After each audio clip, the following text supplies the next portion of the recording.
सो hello students, आपके class 12th history के second chapter के लॉन्ग क्वेश्चंस तो मैंने सारे करा दिया, but I want you to do this topic as well, dhamma. क्योंकि ये लॉन्ग क्वेश्चन में तो नहीं आएगा, बट ये बहुत इंपॉर्टेंट शॉर्ट क्वेश्चन है एंड ये मोस्टली आता ही आता है, सो ये भी कवर कर लेना। सो धाम पॉलिसी अशोका ने चलाई थी। मैं आपको इसका बैकग्राउंड बता देती हूँ। अशोका ने जो है एक वॉर किया था उड़ीसा में, कलिंगा में।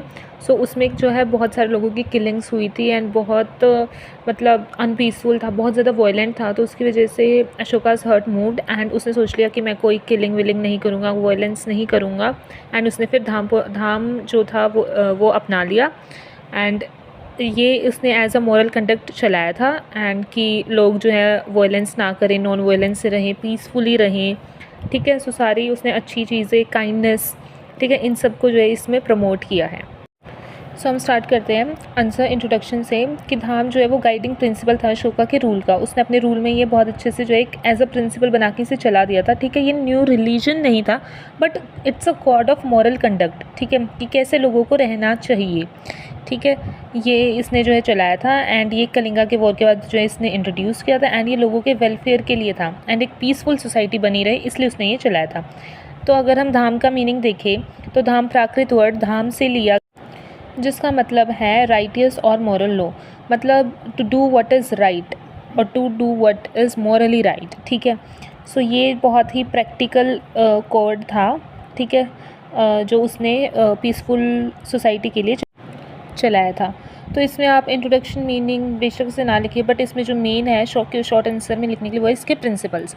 सो प्रिंसिपल्स ऑफ धाम अगर हम देखें तो उसमें क्या था कि सब लोगों के रिस्पेक्ट करना, काइंडनेस से रहना, दूसरों के लिए कंपैशन दिखाना, ट्रुथ का साथ देना, सेल्फ कंट्रोल रखना है, वॉयलेंट नहीं होना है, हार्ट में प्योरिटी रखनी है, एल्डर्स के लिए रिस्पेक्ट रखनी है, जनरसिटी रखनी है अपने बिहेवियर में, नॉन वायलेंस रखना है, वॉयलेंस आपको नहीं करना है, एंड हर एक रिलीजन को रिस्पेक्ट करना एंड उनके प्रति टॉलरेंट रहना। मतलब किसी भी रिलीजन के प्रति हेट्रेड नहीं होना चाहिए या नहीं फैलाना है। ठीक है, टॉलरेंट रहो, हर रिलीजन को रिस्पेक्ट करना है। ठीक है, देन इसके अगर हम फर्स्ट है यूनिवर्सल इन नेचर, मतलब ये हर जगह अप्लाई होगा, सब पे अप्लाई होगा, चाहे रिच हो या पुअर हो, हाई हो या लो हो, मतलब हाई कास्ट हो, लो कास्ट हो, रिच हो, पुअर हो, मैन हो, वुमेन हो, हिंदूज़ हो, मुस्लिम हो, बुद्धिस्ट, जैन, कोई भी हो, सब पे लागू होगा। सेकेंड आता है मॉरल कोड, मतलब ये एक कोड ऑफ कंडक्ट है, ना कि ये कोई रिलीजियस रिचुअल्स का सेट है या सेरेमनीज़ है जो आपको करनी ही करनी है। ठीक है, it's a moral conduct, okay, that you should follow, not you have to. Third is welfare of people, मतलब ये जो है लोगों के वेलफेयर के लिए बनाया गया है, अब भी और आगे आने वाले लोगों के लिए भी बहुत अच्छा होगा। फोर्थ इज सेक्युलर अप्रोच, यानी इसमें जो है सेक्युलर अप्रोच रखनी है, मतलब हमको किसी एक रिलीजन को प्रमोट नहीं करना है, सब रिलीजन्स के लिए रिस्पेक्ट एंड फेथ रखना है। देन लास्ट है प्रैक्टिकल इन लाइफ, मतलब ये डे टू डे मोरालिटी में हमें जो अपने फोकस में रखना है एंड अपने बिहेवियर में इसे लाना है।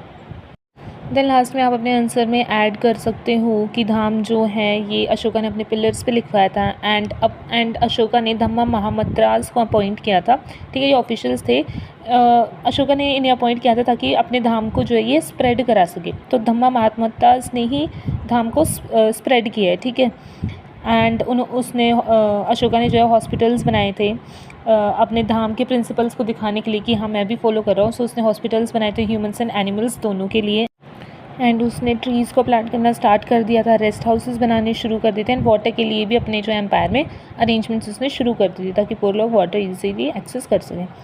ठीक है, एंड उसने अपने सर्वेंट्स के लिए, स्लेव्स के टुवर्ड्स जो है काइंडनेस रखी थी।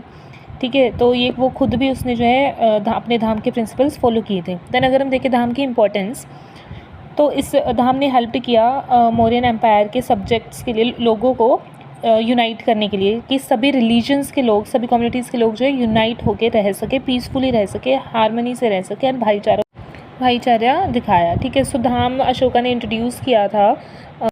सो अशोका का धाम को इंट्रोड्यूस करना दिखाता है कि Ashoka was concern for his subjects. ठीक है, for welfare of his subjects, and ये बताते हैं कि अशोका जो है काइंड एंड ह्यूमन रूलर था। देन कंक्लूजन में अगर हम बात करें कि धाम की फाउंडेशन अशोका ने रखी थी एंड वो ये it was a set of moral conduct. ठीक है, and it was very just and it was introduced for the welfare of Ashoka's subjects. So ये भी आप याद करना है, इट्स वेरी इंपॉर्टेंट।